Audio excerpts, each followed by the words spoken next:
Assalamualaikum warahmatullahi wabarakatuh, teman-teman sekalian. Jumpa lagi dengan saya Iqbal Saleh Harap di channelnya Bantu Bisnismu.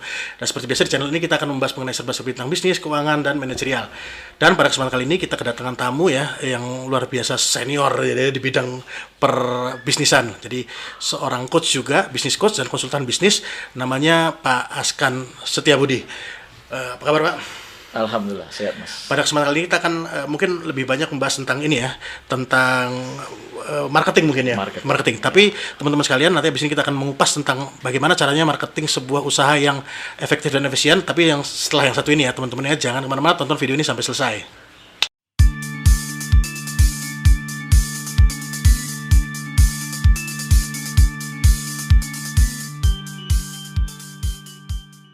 Pak Askan, Yes. jadi kita kenal udah cukup lama Pak ya? Ya, Berapa tahun Pak? 6 tahun? Lebih ya? kurang Kurang lebih 6 tahun ya. Nah, kira-kira Pak Askan selama 6 tahun ini, Pak Askan kan banyak nih, dulu kan dikenal sebagai seorang business coach. Ya. Tapi sekarang kan berkembang lagi nih, jadi seorang konsultan bisnis. Ya. Sekarang juga lebih, apalagi sekarang lebih ke arah fokusnya marketing ya. Ya, betul. Tentang marketing. Kok boleh tahu Pak, kalau boleh tahu dulu latar belakang pendidikannya apa sih Pak? Kok kalau dulu kan anak-anak kecil itu kan kalau ditanya kan pengen jadi apa? Pengen jadi pengen jadi petani, pengen jadi TNI, mau jadi polisi gitu kan. Jadi dokter. Jadi dokter. Lah kan nggak pernah ada yang pengen, saya pengen jadi bisnis coach. Nah, mungkin dulu cita-cita pengen jadi apa Pak? Iya. Jadi kalau bicara pendidikan, dulu S1 saya di teknik, sama kayak Mas Iqbal kan teknik. Ya, teknik elektro. S2 saya baru ngambil psikologi industri. Nah, jadi keinginan untuk menjadi konsultan itu semakin kuat setelah ketemu salah satu dosen di situ. Di Ya, S2? Di S2 psikologi itu. Beliau mengatakan kalau hanya jadi trainer itu kan short gitu loh, pendek gitu. Kita hanya teriak-teriak satu hari, ya setelah itu kita lupakan klien gitu.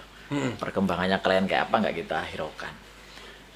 Beliau mengatakan bahwa coba berpikir lebih jauh ke depan, karena training itu kan bertahan 3 bulan plus minus begitu, sampai 6 bulan, 3-6 bulan. Setelah itu orang lupa gitu dengan materi-materi kita.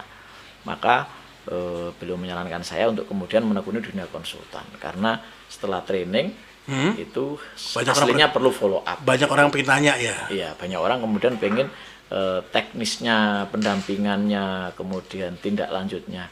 Nah, itu nggak mungkin dilakukan ketika kita sebagai seorang trainer. Tapi kan itu kan setelah Pak Askan lulus S2 Pak. Ya. Dulu waktu setelah lulus elektro. Nah, itu apakah langsung jadi konsultan atau trainer kan enggak? Mungkin ada apa dulu Pak yang langkah-langkahnya atau step-stepnya sehingga bisa Pak Askan membawa Pak Askan ke tempat yang sekarang ini? Saya dulu awalnya suka komunikasi sejak SMA Mas Iqbal. Suka organisasi, kemudian suka ngisi-ngisi materi. Dan orang-orang yang saya isi itu senang begitu. Sejak SMA itu Pak? Sejak SMA, walaupun kemampuan public speaking saya waktu itu masih belajar. Puncaknya ketika kuliah, saya jadi ketua DPM di Fakultas Teknik, otomatis kan sering diminta ngisi ke sana kemari itu. Baik itu materi-materi kaitannya dengan leadership, public speaking, organisasi, komunikasi dan sebagainya.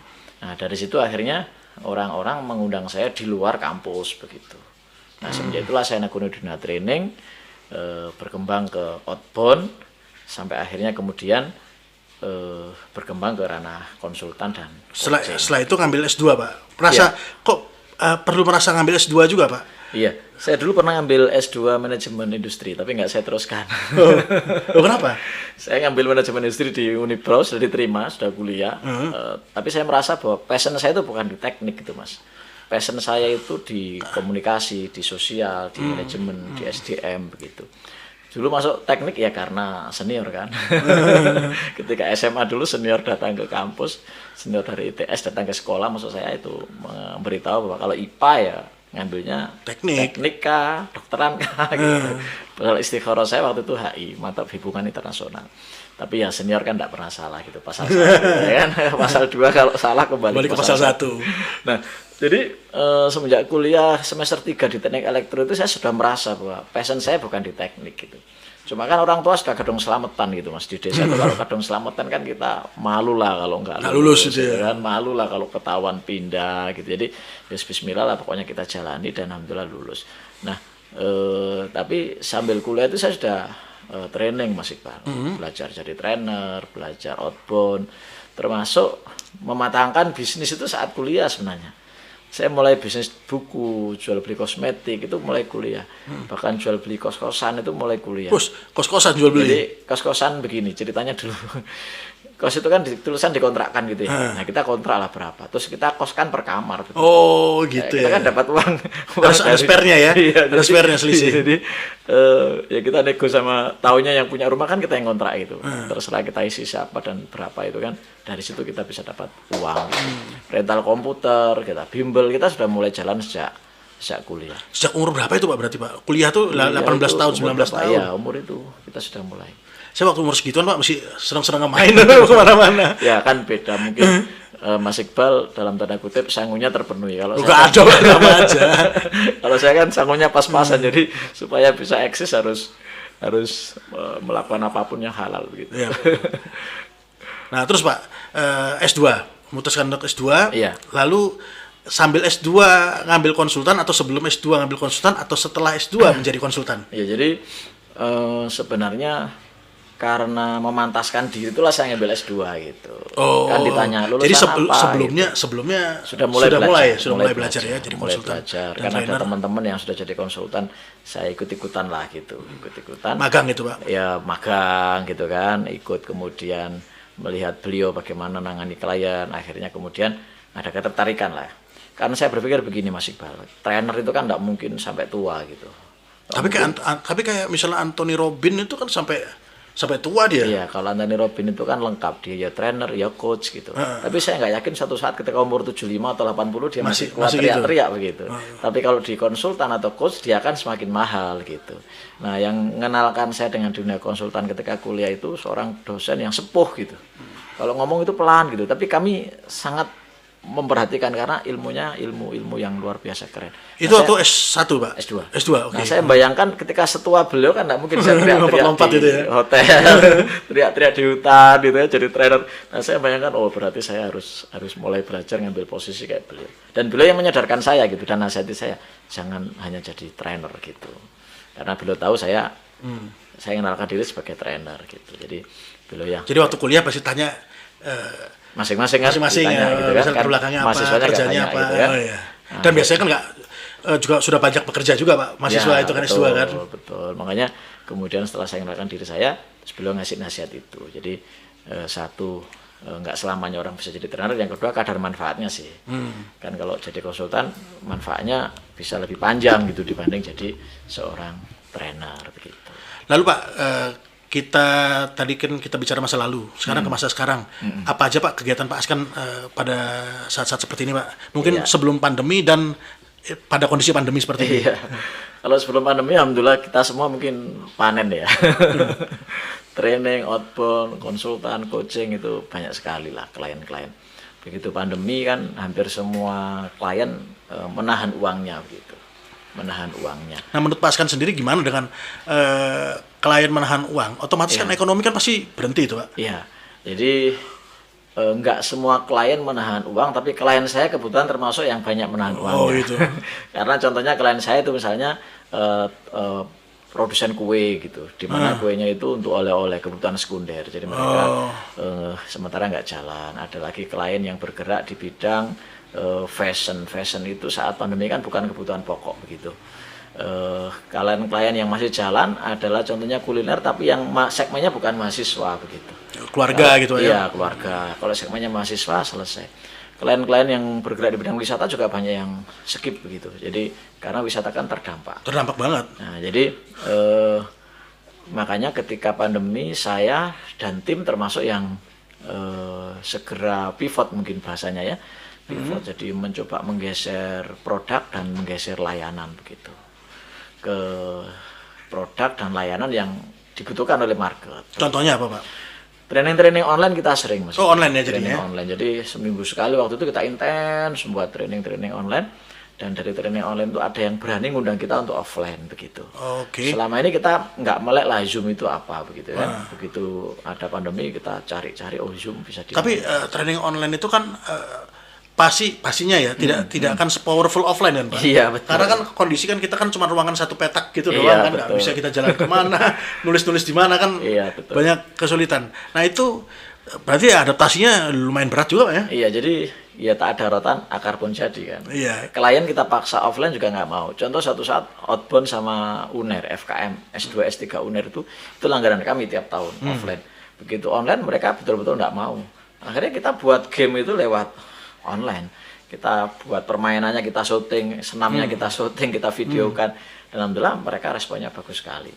Jadi intinya saya tetap fokus di edukasi, tapi kita online kan begitu. Nah, tentang produk-produk yang lain sempat saya buat frozen begitu. Lo pernah Pak ya? Sempat buat frozen yang sempat rame di awal-awal, kemudian sepi ketika lockdown dibuka kan begitu. Nah, sepertinya ini menjelang Ramadan rame lagi ini frozen. Masih jalan Pak sampai sekarang Pak? Masih, tapi nggak sebesar kemarin sih, masih jalan. Terus kemudian layanan yang lain yang kita mainkan, jasa desain. Banyak orang yang kemudian muncul pebisnis baru kan, yang butuh didesainkan logonya, didesainkan kemasannya, didesainkan poster-posternya, itu kita melayani. Branding main juga Pak? Branding main, tapi mungkin skalanya beda dengan teman-teman ahli branding ya. Kita skala-skala UKM yang kita mampu lah gitu. Nah, kira-kira Pak, kalau misalnya Pak Askan kan aktivitasnya kan sebagai profesional di bidang konsultan bisnis, trainer juga. Nah, kira-kira Pak, kendala apa sih yang paling banyak dihadapi sama pengusaha, baik UKM maupun korporat ya, menurut Pak Askan, sepengetahuan Pak Askan? Kalau pengusaha awal-awal mesti berpikirnya ngomset ya. Rata-rata mereka curhat awalnya adalah bagaimana sih omset biar naik. Berarti penjualan dulu. Penjualan, rata-rata begitu.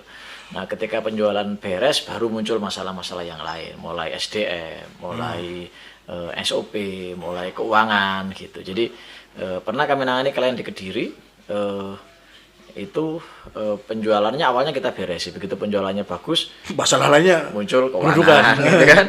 Keuangan muncul SOP, muncul SDM dan sebagainya. Jadi hampir mirip sih kalau kita lihat. Kalau corporate biasanya kalau sudah level corporate loh ya, mereka biasanya sudah melewati fase di mana omset menjadi problem. Tapi kan biasanya mereka butuh konsultan juga Pak. Nah tetap, jadi konsultannya di bidang apa tergantung. Contoh di Surabaya kami nangani salah satu perusahaan IT, itu marketingnya sudah settle saya lihat. Paling kami nguati kemampuan public speaking mereka, nguati kemampuan selling B2B mereka, begitu kan. Tapi secara umum mereka biasanya kalau sudah corporate level yang dibutuhkan leadership misalnya gitu, tentang ke HRD-an. Jadi lebih ke manajemen Pak ya? Biasanya lebih lari ke sana. Manajemen bukan staff lagi ya? Betul ya. Kalau betul. Misalnya seperti Pak Askan bilang tadi kan UKM itu kan lebih banyak kayak menangani staff itu. Iya, marketing dan staff biasanya. Jadi karena manajemennya sendiri belum ada. Belum kan ada. Lagi membentuk kan fase iya, membentuk gitu. Ini manajemen. Iya. Nah terus Pak, kira-kira Pak, kapan sih seorang pengusaha atau usaha itu butuh menggandeng seorang konsultan? Iya. Satu, ketika mereka sudah bertumbuh dan mereka ada yang ngeblank gitu loh, nggak paham tentang apa yang harus mereka kerjakan. Nah, patokannya bertumbuh itu apa Pak? Apakah harus ada omset 50 juta dulu gitu? Karena kan pertama kan ya untuk konsultan kan pasti kan tidak free, pasti ada biaya kan. Sedangkan mereka butuh bimbingan, tapi mereka kalau misalnya masih di fase awal kan mending uangnya dipakai buat bahan baku atau yang lain gitu kan. Nah kira-kira Pak, di fase bertumbuh itu patokannya apa sih? Jadi beda pengusaha beda sih. Ini dari pengalaman Mas. Nah, pengalaman beda. Jadi ada yang punya 4 cabang misalnya, kalau kita bicara 4 cabang plus minus punya profit sekitar 50 juta gitu, berani ngambil.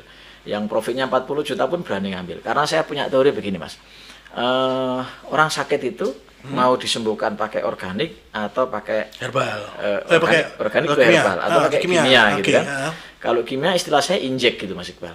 Injek itu begini, kalau mau bisnismu besar ya nggak usah nunggu profitmu banyak begitu. Kalau nunggu profitnya banyak namanya organik gitu. Misalnya profit 30 gandeng konsultan level A, profit 100 gandeng konsultan level B begitu. Ya kan, itu organik gitu kan. Itu organik. Tapi kalau injek, saya siap bisnis, saya siapkan dana sekian untuk konsultan, sekian untuk ini, sekian untuk ini gitu. Itu injek. Nah, mau mengambil yang mana gitu. Jadi semua ada plus minusnya. Kalau UKM yang saya temui loh ya. Kebanyakan organik gitu. Kebanyakan organik karena mereka belum punya duit dana untuk injek gitu. Nah, kecuali kemudian mereka sudah belajar misalnya bisnis plan misalnya. Belajar untuk misalnya manajemen cash flow misalnya gitu. Mereka sudah bisa mengira-ngira, kalau contoh di Lamongan nih, saya punya klien ya, dia awalnya misalnya 500 juta gitu. Kemudian kebetulan produknya kan maklun ya. Oke. Plus minus profitnya dapatlah sebulan itu sekitar bersih 100 lah gitu dapat gitu kan. Kemudian kalau hanya ngerekrut seorang konsultan dengan level tertentu pasti mampu lah gitu. Alhamdulillah setelah kita direkrut omsetnya naik sampai 1M begitu. Nah 1M waktu itu akadnya adalah per bulan plus bagi hasil dari profit begitu. Nah, otomatis nggak menjadi beban kan, makanya salah satu cara supaya konsultan itu nggak jadi beban, negosiasi di variable cost.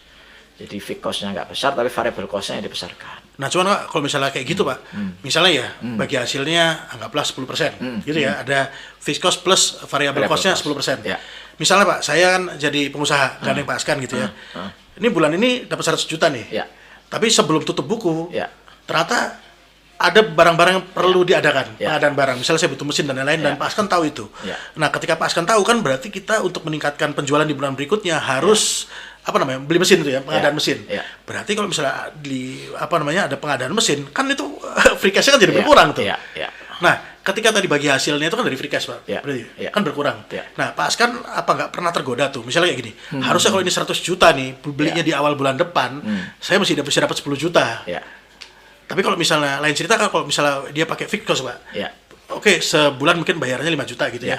Maka mau dia untungnya 1 miliar kayak mau bikin 2 miliar, kita kan lebih lebih tenang. Nah, mungkin ada godaan-godaan nggak kayak gitu dipaskan, dan kalaupun ada gimana Pak cara ini ya? Memang klien beda-beda ya. Ada yang sampai sekarang variable cost saya belum dibayar juga ada. Ada juga. Ada. Jadi hanya dibayar fixed cost ya, saya ikhlaskan lah daripada ribut ya. Tapi saya punya klien yang subhanallah ya, di Medion ya, salah satu klien saya sudah bertahan 2 tahun gitu ya. Berhenti sementara karena pandemi. Itu luar biasa. Fixed cost dapat, variable cost dapat, begitu kan?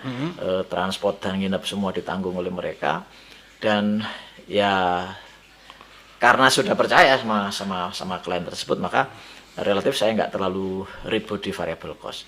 Itu pun sudah lumayan besar gitu yang dikasihkan ke saya. Iya, dan enggak Pak, maksudnya mensiasati kita itu Pak. Jadi kalau misalnya Pak Askan kan sebagai pelaku, terus abis itu kalau misalnya ada pengusaha, yang mana kan Pak Askan punya kewajiban memberitahu sebagai konsultan kan, pasti kalau memang ini mesin harus dibeli nih, Pak, otomatis kan harus ngomong.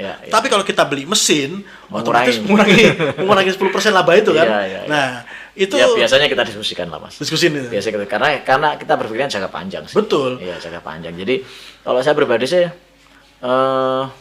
ya mungkin beda sama yang lain barangkali ya. Barangkali. Jadi saya, kalau orang bilang unsur konaannya lebih tinggi barangkali loh ya. jadi gini aslinya kepuasan bagi konsultan itu adalah ketika klien itu sukses gitu. Itu sebenarnya sudah luar biasa bagi konsultan. Tentang angka itu sebenarnya kan sudah kita hitung-hitung sebelumnya Mas. Sudah kita hitung-hitung sebelumnya. Sudah kita up sebelumnya gitu kan, sehingga angka itu aslinya fixed cost saja sudah cukup sudah cukup gitu kan. Cuma kita pengen mendidik teman-teman bahwa kalau pakai konsultan setahun gitu ya, itu kan sebenarnya sisanya mereka nikmati sendiri gitu. Betul. Ya kan? Betul. Paling setelah itu kan, setelah kontrak habis. Ya, saya punya klien malah keren. Begitu saya bilang setahun, dia nggak mau. 2 tahun ya Pak. Kok begitu, saya tanya. Kenapa? Ya saya tahu setahun ini perjuangan gitu. Jadi paham ya. Ada klien-klien yang tapi lebih banyak Pak yang tidak seperti itu. Iya, betul. Pasti kan orang kata gini, saya keluar duit berapa dapat berapa. Kan secara matematika kan kayak gitu. Namanya bisnis Pak, namanya bisnis kan pasti juga. Kalau Pak Askan juga punya bisnis, pasti kan pengennya juga seperti itu kan. Makanya aslinya kalau saya itu lebih banyak fixed cost gitu. Variable cost itu kita munculkan ketika mereka nawar fixed cost gitu.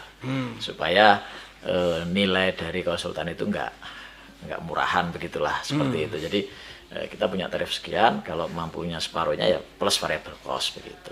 Supaya mereka juga belajar menghargai sebuah profesi gitu. Nah, jujur rekan-rekan UKM ini banyak yang aslinya begini, kalau boleh jujur ya Mas Iqbal. Kalau disuruh nangani, mending nangani corporate saya ini. Karena clear dan mereka profesional. Mereka sudah punya dana. Tadi kan sudah bisa injek. Jadi sudah memutuskan ini saya untuk konsultan sekian. Jadi nggak mengganggu cash flow yang lain gitu loh. Nah, UKM ini ngapunten teman-teman UKM. Membedakan konsultan sama coach sama karyawan itu kadang belum paham. Sama misalnya direktur belum paham. Contoh begini, harusnya konsultan sama coach itu kan berhenti di advisor ya. Betul. Nggak terlibat di teknis ya. Nah, kadang saran-saran ketika nggak dikerjakan, ya supaya kita based on hasil kan, based on result, kita bantu sementara gitu loh. Kita bantu nih marketing online, kita bantu nih sementara. Tapi harapannya mereka segera membenahi dan mencari ya. Oke, Tapi itu nggak dilakukan. Karena sudah dikerjakan sama Mas. Salah satunya itu. Karena mungkin itu dirasa sebagai job desk, saya udah bayar kok. Nah, padahal sudah kita tegaskan bahwa itu bukan job desk gitu. Itu bagian dari ya layanan plus kami lah. Sebulan paling enggak dampingi tim Anda gitu. Dampingi tim Anda gitu kan. Namanya UKM kita tahu lah, raw materialnya kan beda-beda ya. Iya. Ada yang bagus, ada yang enggak. Nah, itu yang sering kali menjadi mereka jadi ketagihan dan salah paham gitu. Padahal ilmunya konsultan kan standar ya Mas ya. Mau dikasih ke siapapun ya sama lagi. Sebetulnya harusnya. Betul kan? Tapi kan gini Pak, meskipun ilmunya sama, standar, tapi daya tangkapnya orang kan beda-beda. Nah, daya tangkap dan eksekusinya Mas. Makanya kemudian, ngapunten kalau guyonan saya pernah nangani home industry sampai menjadi industri. Ya kan? Dari omset yang 500 juta sampai 1 M dan seterusnya gitu kan. Tapi ada klien-klien yang nggak berhasil gitu. Nah, pertanyaannya kira-kira kenapa ya? Kenapa Pak kira-kira Pak? Itu tadi, ilmu yang kita kasih sama, tentu tidak. Problem solving selalu kita mainkan. Kenapa mereka menerima? Mungkin nggak menerima Pak, atau mungkin mereka merasa nggak kayak gini, atau ada denial. Maka selain denial kadang eksekusinya Mas, eksekusinya yang nggak maksimal. Contoh nih misalnya nih, kita bicara marketing, visiting sehari paling tidak 7 kali misalnya gitu. Mereka jalankan mungkin 3 kali, 4 kali. Tapi mereka mengharapkan hasil yang sama dengan 7 kali. Nah, kan nggak ada orang yang mau disalahkan toh Mas. Iya. Pasti mereka nyalakan orang lain gitu. Dan yang sering jadi disalahkan konsultan. Padahal ilmu konsultan itu semakin lama kan semakin matang toh Mas. Iya betul. Apalagi hampir tiap bulan saya belajar gitu kan, ke Jakarta, Surabaya, nemui guru-guru saya kan gitu kan, belum yang di YouTube sebagainya. Artinya ilmu konsultan tambah lama tambah matang. Tapi kenapa ketika diterapkan di sini berhasil, di sini nggak berhasil gitu? Ya berarti ya sama ibaratnya kayak gini Pak, mungkin di kelas ya. Di kelas tuh 40 siswa, gurunya ngomong berarti kan ilmunya sama tuh. PR-nya sama. Tapi mungkin ada ranking 1, ada ranking 30 kan itu. Pas lulus ada yang berhasil, ada yang tidak kan. Nah, itu yang mungkin perlu saya sampaikan ke teman-teman UKM. Jadi konsultan bukan malaikat, konsultan bukan Tuhan. Jadi ilmu konsultan di mana-mana sama gitu Mas. Jadi konsultan tuh ya apa ya Pak? Ibaratnya kalau misalnya anak kecil tuh digandeng, membimbing gitu ya. Membimbing, advisor gitu. Anda punya masalah apa? Kita carikan ini solusinya. Anda punya masalah apa? Nah, seringkali mereka salah paham. Solusi itu dianggap dari konsultan. Dan disuruh mengerjakan juga konsultannya gitu. Padahal harusnya nggak di situ. Konsultan adalah advisor gitu. Begitu nyampe di mereka, ya ayo diolah dan misalnya suatu perusahaan punya masalah marketing gitu ya, berarti ya ayo segera cari marketing. Nah, yang mencari harusnya ya mereka. Nah, kan? Ini ada cerita lucu Mas. Gimana? Carikan marketing yang bagus Pak. Padahal tugas nyari ke marketing kan mereka gitu. Oke, kita bantu. Nih bagus. Kok mahal Pak? Duh, silakan nego sendiri. Ini memang orangnya potensial, punya pengalaman. Carikan dong yang lebih murah, cari yang lebih murah. Nih. Udah kok nggak berkualitas Pak, itu repotnya. Loh, serius ini Mas, serius. Ini ya itulah, makanya kadang UKM itu aslinya belum siap Mas Iqbal untuk kemudian didampingi seorang coach atau seorang konsultan, aslinya belum siap aslinya. Saran saya ke UKM mungkin banyak belajar barangkali, banyak belajar supaya kemudian lebih paham apa yang harus mereka kerjakan. Ya kecuali barangkali mereka sudah paham bagaimana harusnya positioning seorang coach dan konsultan. Silakan. Gitu. Tapi kalau nggak paham seringkali malah jadi fitnah. Nah, itu lebih sering Pak, berarti kayak gitu ya Pak, menangani UKM banyak yang salah paham seperti itu, banyak banget ya? Ya ada lah. Dari 10 klien berapa Pak yang seperti itu Pak? Hampir 50%. Oh, berarti kan masih banyakan yang enggak Pak? Hampir 50% kan berarti kan paling nggak 40%. Betul. 60% mereka teredukasi dengan baik. Betul, Alhamdulillah. Yang penting itu tadi Mas, kita tegas di awal bahwa kita hanya advisor, kita hanya coach, pendamping, jangan harap kami mengeksekusi gitu. Nah, cuma ada aja UKM yang tolong lah Pak, gitu ya. Iya kan begitu. Jadi ya akhirnya begitu. Contoh lagi Mas, ini seru lagi. Jadi contoh nih, kita ke notaris menceritakan tentang bahwa lahan rumah ini nggak layak dikontrak gitu, karena nggak ada SHM-nya gitu. Tapi saking pengennya punya cabang gitu Mas, sudah dapat investor kan, kebetulan saya kan konsultan franchise juga, tukang nyari investor juga kan. Saking senangnya dapat uang investor, itu rumah yang nggak layak dikontrak itu Mas, dengan memakai jasa notaris yang bisa berani, yang bisa, walaupun nggak pakai SHM gitu. Begitu ada kasus, coba kira-kira siapa yang disalahkan? Yang mereferensikan kan, termasuk ownernya sendiri yang mencari notaris itu kan. Tapi namanya orang kan ada yang mau disalahkan gitu, akhirnya konsultannya disalahkan. Padahal hitam di atas putih saya nggak ikut tangan tuh. Dan saya punya konsultan senior kan, konsultan notaris senior. Saya bilang saya nggak mau karena konsultan saya nggak mau. Tapi saking senangnya dapat uang, saking senangnya punya cabang baru, kan lumayan Mas franchise fee Mas. Maka ditabraklah kasus itu gitu. Begitu ditabrak ada apa-apa? Konsultannya salah. Itu di Malang atau di Batu? Malang. Bukan di Batu ya? Ya di daerah sekitar sana lah Malang. Saya tahu kasus itu. Saya tahu. Tahu. Jadi hal-hal seperti itu yang kadang gimana ya? Ya siapa sih yang mau nyalakan diri sendiri kan enggak ada. Ya kan? Saya sendiri juga mau nyalakan diri sendiri, tapi hitam di atas putihnya kita tahu gitu. Notaris saya juga saksinya gitu. Jadi seperti itu. Ada lagi misalnya sudah musyawarah sama investor ya, sudah musyawarah sendiri, mele-mele sendiri, nego-nego sendiri, begitu nggak berhasil, siapa yang disalahkan?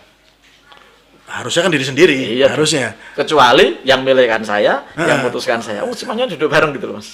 Nah, itulah rata-rata kalau saya boleh pesan ke teman-teman UKM yang menyaksikan acara ini, ya bisnis itu ya ada untung ada rugi, begitu kan? Pakai konsultan nggak pakai konsultan, karena konsultan bukan malaikat gitu. Iya. Nah, seringkali itu Mas, begitu sudah diputuskan bareng, ada risikonya, mesti yang disalahkan. Nah, untuk mencegah hal seperti itu Pak, ada nggak Pak ketika mau kontrak gitu ya sama klien itu disclaimer seperti itu di kontrak. Jadi bahwa ini kami itu apa namanya ya tidak bisa disalahkan untuk hal-hal yang tidak kami lakukan gitu loh. Jadi gini Mas, kita kan nggak boleh menjamin hasil sebenarnya. Betul. Kita nggak boleh menjamin hasil, kita hanya menjamin proses. Gitu. Betul. Nah, prosesnya kan sudah kita lakukan. Kita tunjukkan misalnya contoh tadi ya, mau buka cabang nih investor saya. Kebetulan lagi investor saya banyak nih Mas.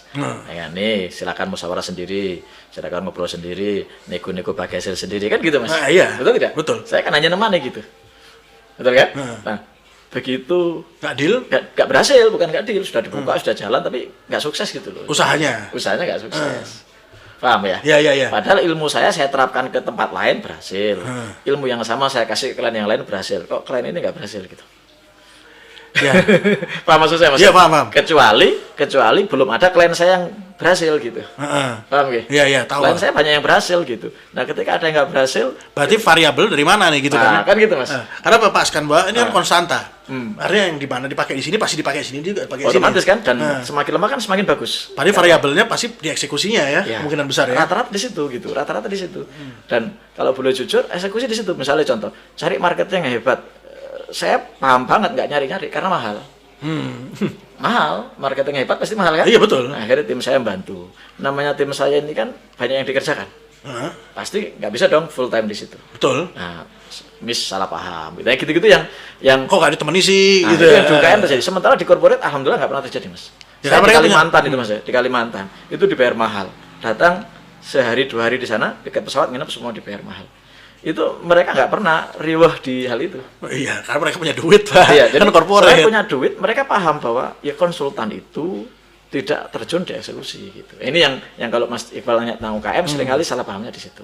Ya, karena ya kita juga punya teman-teman UKM kan juga banyak Pak. Ya, dan memang mindsetnya seperti itu Pak. Apalagi memang lagi proses mereka kan sekarang lagi apa ya bertumbuh gitu bertumbuh lagi euforia jadi euforia dan gak naik jadi maksudnya kan ada 3 fase tuh bertumbuh startup bertumbuh. Nah ini pada posisi startup mau naik bertumbuh ya coba contohnya Pak Askan kita kan punya banyak teman-teman UKM ya 10 tahun ini yang kira-kira pertumbuhan signifikan mana kan hampir gak ada paling cuma 1 sampai 5 orang doang gitu kan. Kelihatan banget pertumbuhan selama 5 sampai 10 tahun ini yang lainnya kan kurang lebih linear.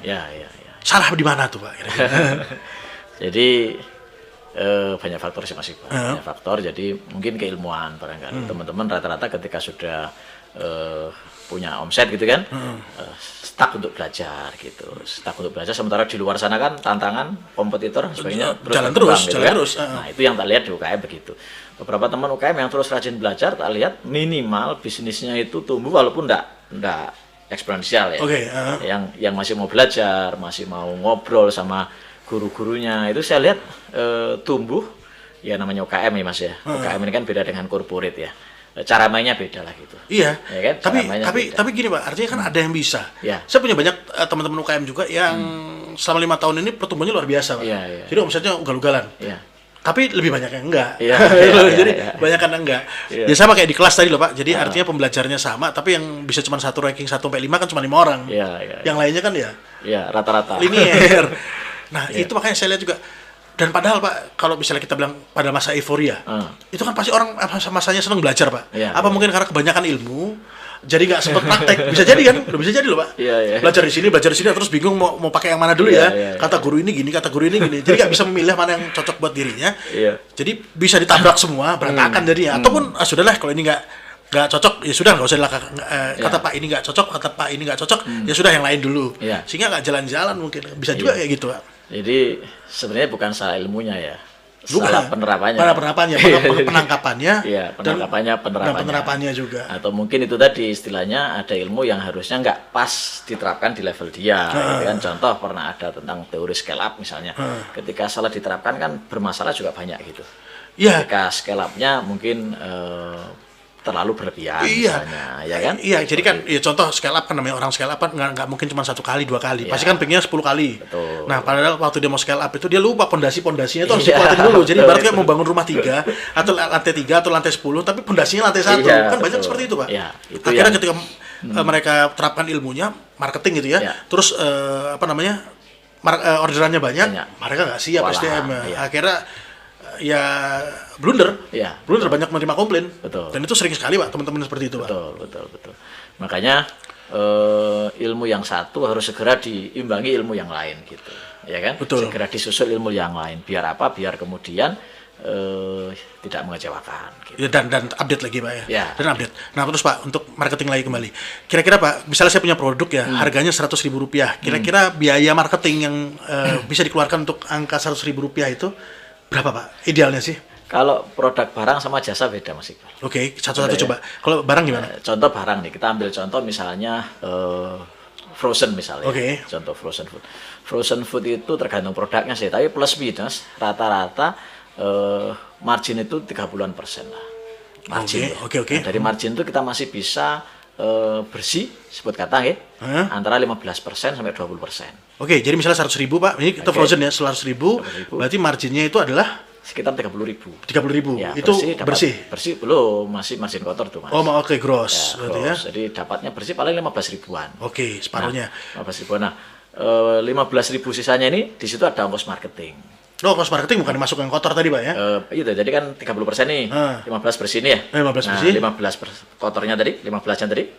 Kan ada 15 bersih, nih. Totalnya kan 30 nih. Yang bersih ini, 15 untungan bersih, yang untungan kotor bersih, itu yang kotor marketing. itu termasuk marketing. Termasuk marketing. SDM.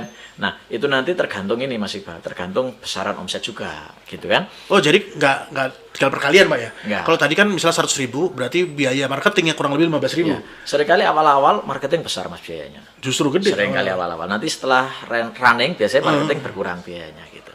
Jadi awal-awal itu misalnya antara 15.000 itu 10.000 bisa untuk habis marketing gitu, 5.000 untuk operasional yang lain. Nah, nanti lama-lama setelah produk kita running biasanya berkurang untuk marketing. Jadi biaya marketing jadi 10.000. Ya, jadi 10.000 jadi 5.000 itu berkurang. Biasanya kurang. begitu. Karena orang-orang sudah banyak tahu ya. Dan itu dapat order, Pak. Ya.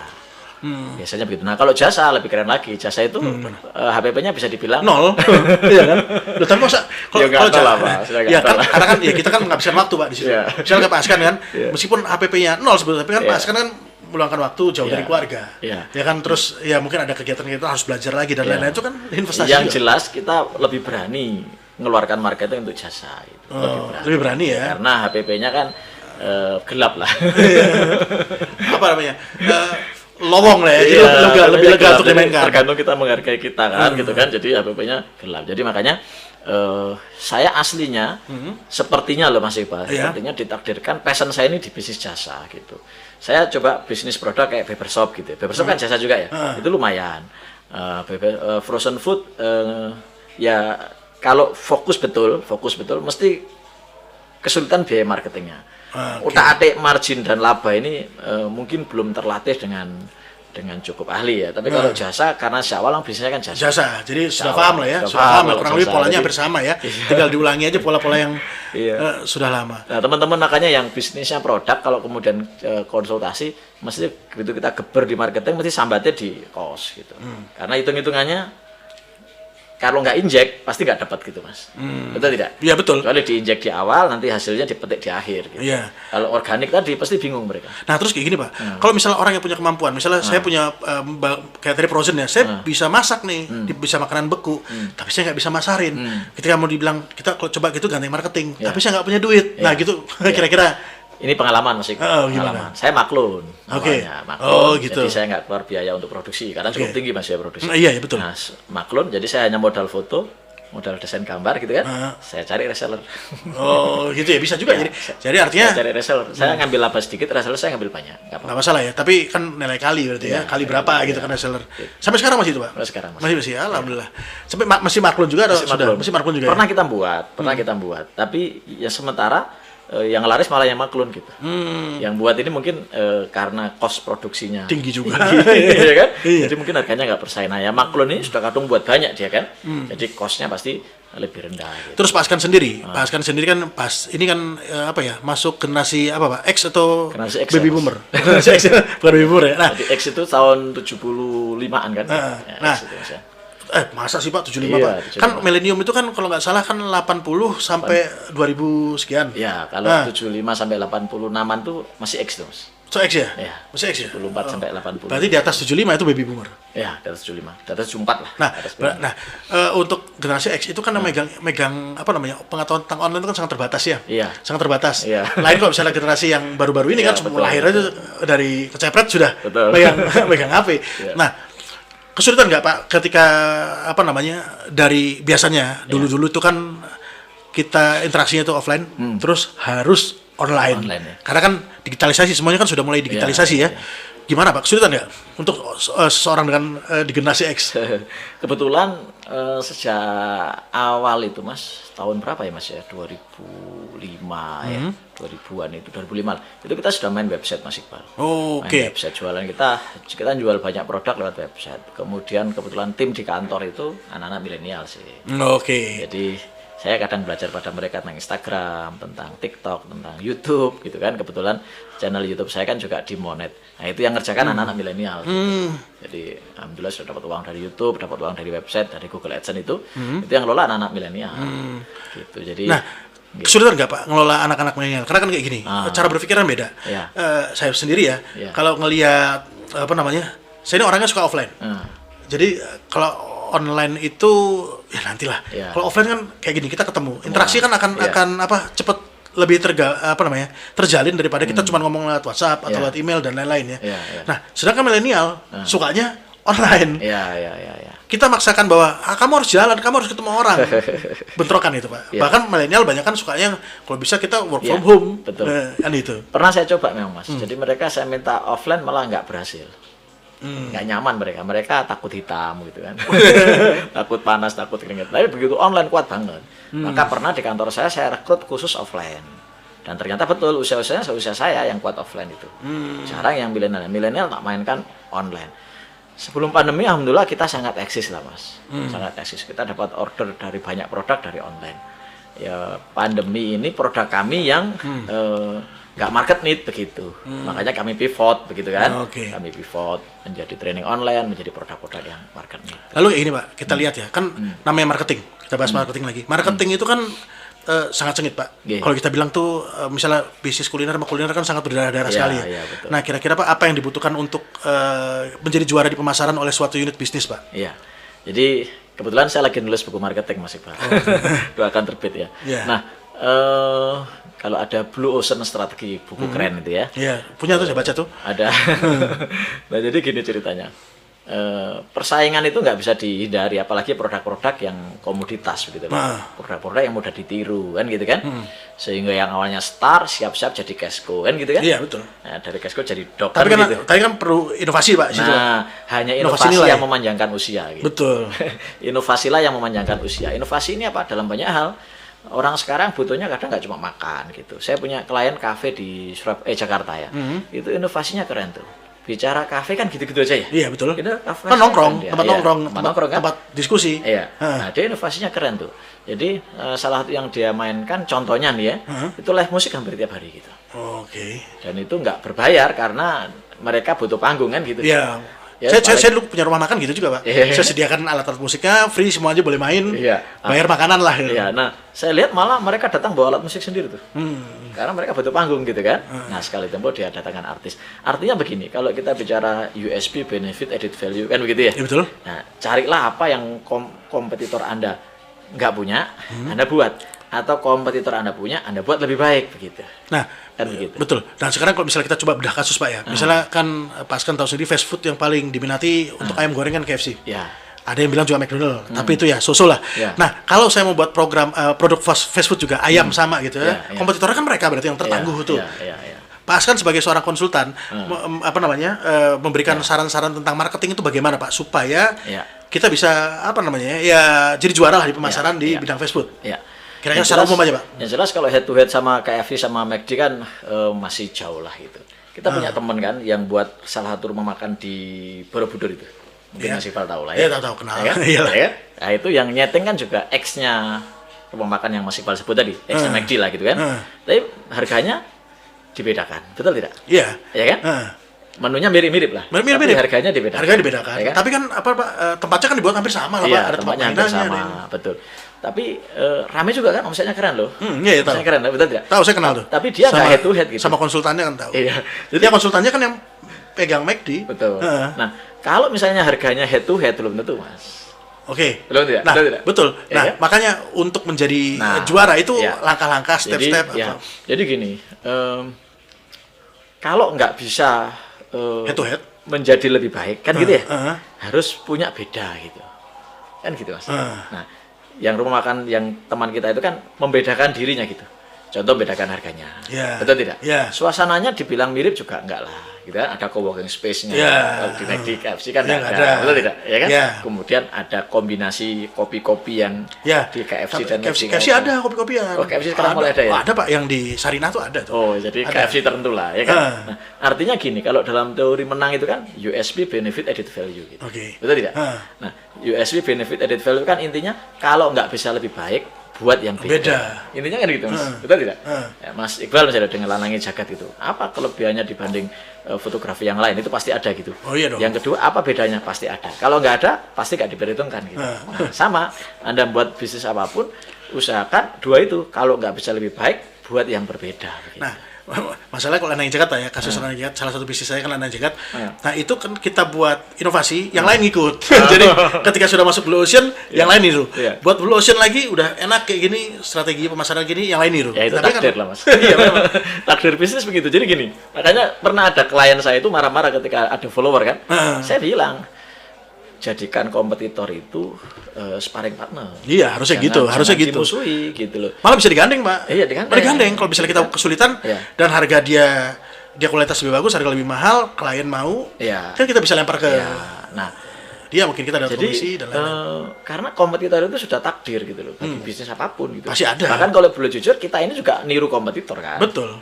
Ya kan, kita niru kompetitor gitu. Jadi jarang lah kemudian yang orisinal itu jarang gitu. Iya. Ya kan, saya juga niru senior-senior saya kan di training, outbound, di konsultan. Kecuali bisnis yang baru, Pak ya. Bisnis apa contohnya? Ya kayak misalnya Tesla gitu kan, apa dengan SpaceX-nya itu kan. Itu kan baru, Pak. Ya, jadi tapi jarang kan bisnis Kan kayak gitu. jarang banget kayak Netflix juga kan. Kan itu kan baru. Jarang-jarang sekali. Sekelas Gojek ditiru, betul tidak? Iya, betul.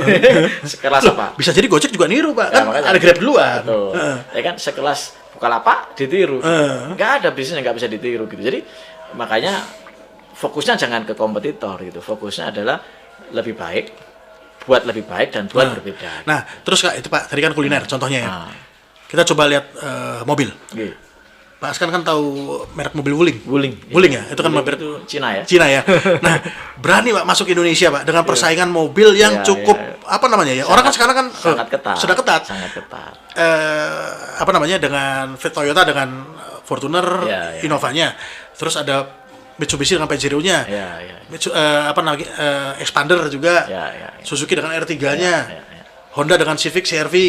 Kan itu kan sudah luar biasa. Orang kan sudah mindsetnya kan sudah kalau nggak mobil itu Toyota, Honda. Biasanya kan kayak gitu ya. Secara umum. Ada juga yang beli R3. Nah, ini Wuling Pak mau masuk Pak. Pak Askan nih Pak. Misalnya Pak diminta sebagai seorang konsultannya Wuling. Apa Pak Askan yang kira-kira Pak Askan lakukan? Sebelum bicara Wuling, kita bicara motor Cina dulu ya. Oh iya, motor dulu kan ada. Itu kan gagal ya. Jaling dulu kan ada ya. Nah, sepertinya Wuling ini sudah belajar dari kegagalannya di motor Cina itu. Oke. Maka contoh yang dia lakukan. Jadi gini, dia kan membuat pembeda. Ya, diferensinya adalah senyaman Innova, tapi lebih murah. Harganya murah. Gitu. Loh, keren Pak. Wuling itu kalau dilihat Pak, kan apa namanya? Betul nggak? Sudah Pak Askan udah pernah naik Wuling belum? Kalau naik belum, tadi lihat sering. Nah, itu dia sudah smart system, Pak. Nah, makanya itu. Sudah smart system. Jadi model-modelnya kayak bisa dibilang kayak Tesla gitu ya. Jadi dia punya pokoknya keren lah. Dan saya lihat tuh ada sunroofnya juga kan. Dan yang dia bidik itu orang yang nggak peduli dengan merek. Gitu Mesti ya. ada yang kayak gitu. Mesti ada. Iya. Ya, mohon maaf ya tanpa bermaksud membedakan kelas. Orang-orang kelas menengah ke bawah yang nggak peduli dengan merek itu salah satu segmen mereka. Gitu. Iya. Jadi Wuling sepertinya mulai lebih paham cara bermain. Ya kan? Sepertinya dia belajar dari Mochin gitu. Nah, saya bilang ke teman-teman, ketika kualitasnya Wuling itu sama kayak Mochin dalam tanda kutip, pasti nggak akan. Pasti kalah ya. Tapi ketika kualitasnya itu dibuat lebih bagus, head to head dengan merek mobil yang mirip dia tiru itu, kan banyak yang dia tiru tuh. Ya banyak, mobil, kan? Banyak. Tapi dengan harga yang lebih terjangkau, akan ada orang yang memilih itu. Dan sekarang buktinya juga banyak yang Wuling ya. Banyak. Saya juga punya teman yang kerja di Wuling, Pak. Jadi tanya, kok orang beli Wuling? Ya karena murah. Murah, servisnya ringan. Servisnya, kemudian ininya tadi Mas, spare part. Speknya itu nggak kalah sama mobil-mobil yang yang mahal. Cuman memang dia bilang, ya mungkin ada tidak sebagus inilah. Cuman fasilitasnya sama. Cuman kualitasnya mungkin sedikit beda, cuman fasilitasnya sama. Hanya orang-orang yang gila merek kan yang kemudian nggak mau beli Wuling. Tapi nanti suatu saat gitu kan, sama kayak HP kan, Oppo, Vivo. Suatu saat akan menjadi biasa. Dulu kan orang apa sih Oppo, Vivo gitu. Betul kan? Tapi mereka memainkan ceruk yang nggak dimainkan oleh Samsung. Yang nggak dimainkan oleh Dan Apple. Samsung pun juga jadinya ambil posisi yang saya flagship aja deh di atas gitu kan. Jadi Samsung kan sudah menempatkan posisinya untuk HP level mahal. Nah, terus Pak, mobil Cina ya. Kok namanya Ling gitu sih, Pak? Kan dulu kan motor Cina kan Jialing.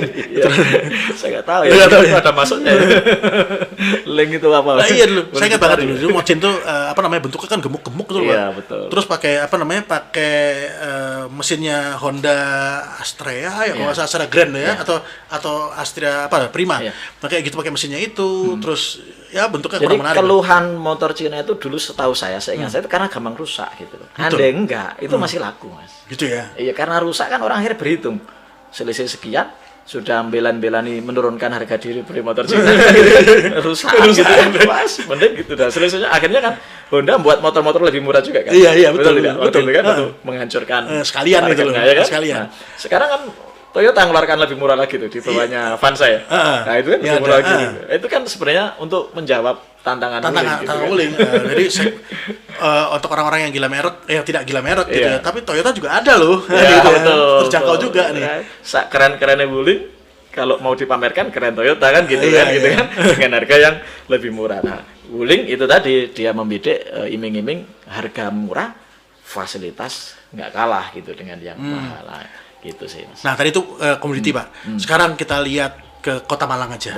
Kota Malang ini kan sudah kemarin kan berulang tahun, Pak, 107 tahun. 107 tahun. Pak Askan nih, misalnya melihat Kota Malang ini, Pak, sebagai sebuah ikon yang bisa dimajukan. Pak Askan sebagai konsultan, misalnya ditarik sama wali kota, atau mungkin jadi wali kota gitu. Nah, kira-kira Pak, apa yang ingin Pak Askan lakukan untuk Kota Malang ini, apalagi kalau jadi presiden ya, mulai dari Kota Malang dulu lah. Mantap. Jadi semua kota itu punya ciri khas. Kita nggak bisa melawan kodrat ciri khas itu, gitu, ya kan? Nah, contoh Malang ada laut, ada gunung, betul nggak? Betul. Ada bunga, ada buah, betul kan? Ada pendidikan, ya kan? Betul, ada kampus. Kemudian pernah saya dengarkan ya, saya nggak baca langsung, suatu survei bahwa Malang ini kan tujuan wisatawan kedua di Asia Tenggara yang besar. Masa sih? Iya. Sehingga salah satu teman kita itu kan bukan Jogja, Bali gitu, Pak? Enggak. Jadi ini data yang perlu saya cross check ulang ya, tapi saya dapat data itu sehingga beliaunya, salah satu teman kita itu memutuskan bahwa eksplor habis-habisan Malang gitu. Karena Malang menjadi destinasi wisata yang sangat besar. Saya juga baru tahu data itu. Nah, itu potensi yang saya kira perlu diangkat tuh ya, Pak? Angkat tuh pemerintahan ya. Jadi nggak perlu ngangkat sesuatu yang Malang nggak punya gitu. Karena teori menang bersaing itu based on potensi gitu. Mas Iqbal mahir di satu bidang, saya mahir di bidang yang lain. Kalau saya niru Mas Iqbal, belum tentu saya se-expert Mas Iqbal gitu. Tiwas habis waktu saya gitu kan. Nah, saya akan fokus di potensi saya karena Allah itu adil gitu, Mas. Nah, semua daerah dikasih potensi. Nah, tinggal bagaimana dana daerah gandeng swasta untuk memaksimalkan potensi-potensi di Malang. Saya kira potensinya masih banyak. Banyak banget, Pak. Banyak, Malang Selatan itu banyak yang belum termaksimalkan. Banyak, Pak. Kalau kita ke pantai Malang Selatan aja ya, pantainya jalannya aja Waduh. Padahal Gini, Pak. keindahannya nggak kalah sama Bali gitu. Padahal gini, iya betul keindahannya Pak. Iya. Tapi gini, saya tuh pingin banget Pak punya beach house. Beach house tahu ya? Iya. Di Kalimantan kan saya di Balikpapan itu kan dekat sama pantai. Iya. Jadi kalau misalnya kita jalan sedikit tuh sudah Iya. ketemu pantai. Nah, ke Balikambang Pak, kalau misalnya kita mau buat beach house, misalnya di Balikambang ya, atau Malang Selatan ya, pantai sana ya. Mau ke Indomaret Pak, jauh. Jauh. Terus mau ke kota juga butuh waktu 1 jam lebih tuh. Iya, betul. Untuk masuk ke kota. Jadi kan banyak Pak, dan itu nggak apa ya? Kalau kita mau pakai swasta Pak, Iya. Swasta belum ada, artinya kan regulasi pemerintah belum Iya, ada. Ini iya, mau dipakai buat daerah apa? Nanti dibangun salah. Iya, Ternyata daerah hijau, nggak boleh dibangun. Aduh panjang cerita lah. Padahal banyak betul kata Pak Askan tadi, Malang ini potensinya sangat besar sekali, Iya. besar sekali. Masyarakat juga perlu dilibatkan, Mas. Contoh ketika Pujon mulai melibatkan masyarakat kan luar biasa daya tariknya. Nah iya betul, Ya kan? betul. Ketika masyarakat Karena dilibatkan, ikut apa ya, ngerasa bahwa saya juga ambil andil loh. mendapat gitu kan, ya kan? Kan wajar tuh Mas. Iya. Gini, kalau mereka nggak dapat apa-apa, malas juga kan, Iya. gitu kan? Nah begitu mereka dapat, mereka ekspor habis-habisan gitu. Dan luar biasa. Makanya tinggal nunggu misalnya Malang Selatan bagaimana bergeliat seperti Pujon misalnya. kan? Iya betul. Nah kemarin saya kedatangan tamu dari Kalimantan, itu surveinya ke Pujon, studi bandingnya. Karena mereka di desa Kalimantan itu pengen buat seperti desa wisata ya di Pujon itu. Di mana Pak? Di ini Kalimantan kota ibu kota baru. Oh bukan ya, Kalsel ya. Iya, selatan. Nah terus Pak, ini kita masuk ke sesi akhir ya. Iya. Nah, Pak Askan kan sudah masuk usia matang lah ini ya, usia matang lah, usia kenabian lewat ya. Nah kira-kira Pak, Pak Askan ya kan tetap ingin produktif sampai kan orang Islam itu kan produktif kalau sudah tutup usia. Ya. Nah kira-kira Pak Askan sudah punya gambaran nggak Pak, usia mungkin 20 tahun lagi, Ya. aktivitas apa sih yang Pak Askan akan geluti? Ya. Apakah mungkin seperti dosennya Pak Askan tadi itu ngajar gitu ya? Ya. Atau mungkin ada kegiatan lain yang mungkin yang mungkin dulu pada saat-saat sekarang itu belum bisa terlaksana karena masih fokus ngurusin bisnis. Gimana Pak? Yang jelas dunia konsultan dan ngajar itu panggilan ya. Sepertinya akan terus saya lakukan. Entah itu lewat media online ataupun offline. Yang kedua, nulis buku Mas. Saya lagi getol-getolnya untuk Nulis buku ya? ya kan, legacy saya. Yang ketiga mungkin ya mau ini Mas, belajar investasi ke Mas Iqbal ini. Oh, nanti kita bisa diskusi Pak. Bisa diskusi kita. Gampang itu. Saya kira masa tua kan harus banyak ibadah ya. Jadi kalau ngajar itu panggilan Mas, sudah dihilangkan. Nulis buku, ngisi YouTube ini juga panggilan dari jiwa yang nggak bisa dihilangkan. Tapi kegiatan utamanya pengen gitu. Kemudian ini mulai sekarang belajar sih Mas investasi. Mulai sekarang belajar investasi. Jadi harapannya 20 tahun lagi ya jadi investor lah begitu Mas. Wah, sip. Ya, keren tuh Pak. Ya karena gitu, karena gini, kalau saya pribadi ya, semua orang jadi gini. Bisnis itu nggak bisa semua orang Pak, jadi pebisnis Pak. Jadi entrepreneur nggak bisa. Kalau semua jadi entrepreneur, siapa yang mau kerja? Kan gitu kan. Jadi entrepreneur bukan untuk semua orang, tapi jadi investor itu semua orang bisa. Semua orang bisa. Semua orang bisa jadi investor. Jadi nggak ada alasan lagi bahwa investor itu harus butuh modal gede, itu nggak ada kayak gitu Pak. Nggak ada Pak. Modal kecil pun bisa, asal mau belajar. Nah terus Pak, mungkin ada apa namanya? Pesan-pesan nggak Pak sebelum kita tutup sesi ini kepada teman-teman yang mungkin kesulitan di bidang marketing atau mungkin kalau mau menggandeng Pak Askan gitu mungkin bisa diceritakan Pak. Iya, jadi teman-teman sekalian, klien-klien saya, makasih banyak sudah mempercayai saya selama ini. Mohon maaf barangkali ada 1, 2, 3 klien yang hasilnya belum maksimal. Seperti yang saya sampaikan di awal bahwa konsultan bukan malaikat. Jadi ilmu kami, ilmu standar yang kami terus kembangkan, kami terus pelajari, kami terus matangkan. Dan ketika kami ketemu klien, pasti kami sampaikan yang sama, nggak mungkin kita tutup-tutupi kan, karena kontrak kerja kita adalah kontrak hasil begitu. Nah perkara belum berhasil ya monggo saling introspeksi. Harapan kita itu menjadi pelajaran bersama begitu. Sama kayak kata Mas Iqbal, gurunya sama, hasil siswanya bisa beda gitu. Nah, itu saja sehingga kemudian dunia konsultan, dunia coaching, training, dunia UKM ini tetap kondusif begitu. Tidak ada yang kemudian merasa nggak nyaman dengan kehadiran konsultan. Padahal mereka butuh ya, mereka butuh ketika nggak cocok menyalahkan gitu ya. Kan padahal seperti itu kan rata-rata. Dan guru-guru saya pun bilang bahwa mereka bukan malaikat, mereka juga beberapa kali gagal gitu, ya kan. Padahal itu gurunya guru saya juga gitu kan. Jadi kenapa? Padahal ilmu beliau sudah hampir mumpuni gitu. Ya seringkali beliau bilang kita ini hanya advisor, kita ini hanya teman ngobrol, teman konsep. Kekuatan utamanya justru di eksekutor begitu.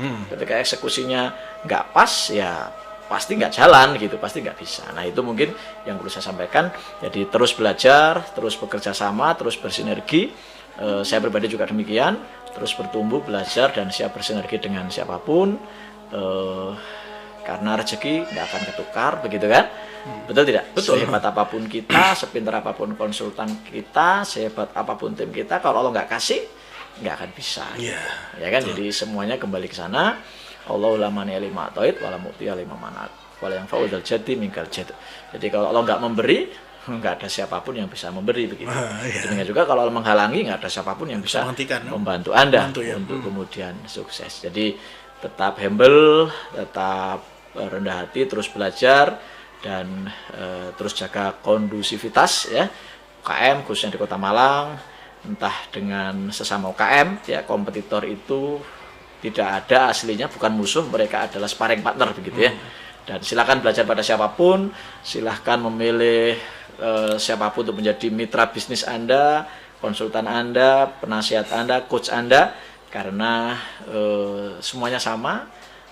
Intinya justru di eksekusi. Eksekusi ya. Mungkin itu. Pemahaman dan eksekusi. Pemahaman dan eksekusi. Oke Pak Askan, terima kasih banyak Pak atas sesi kali ini, seru banget. Siap. Ya. Sama-sama. Dan mudah-mudahan kita mau ini diundang lagi Pak ya, kita ngobrol lagi lagi ya. Oh ya siap. Siap ya, insya Allah. Siap. Nah, demikian teman-teman sekalian yang kita diskusikan pada Pak Askan pada kesempatan kali ini ya, tentang tadi mau ngomong cuman tentang marketing tapi bisa kemana-mana ya, tapi seru juga. Dan tadi seperti kita Pak Askan bilang tadi, teman-teman dengar sendiri ya, mungkin kita ada sesi berikutnya, kita akan lebih ngobrol banyak dengan Pak Askan. Atau boleh pesan tuh mau bahas materi. Oh, bahas materi apa? Boleh keren. Dan semoga bermanfaat teman-teman sekalian, terutama buat kami pribadi, buat saya pribadi, semoga sebagai pengingat diri juga. Kalau ada salah-salah kata, kami minta maaf, karena manusia tempatnya salah dan dosa. Demikian teman-teman sekalian, kami mundur diri, sampai jumpa di episode kita selanjutnya. Assalamualaikum warahmatullahi wabarakatuh. Salam.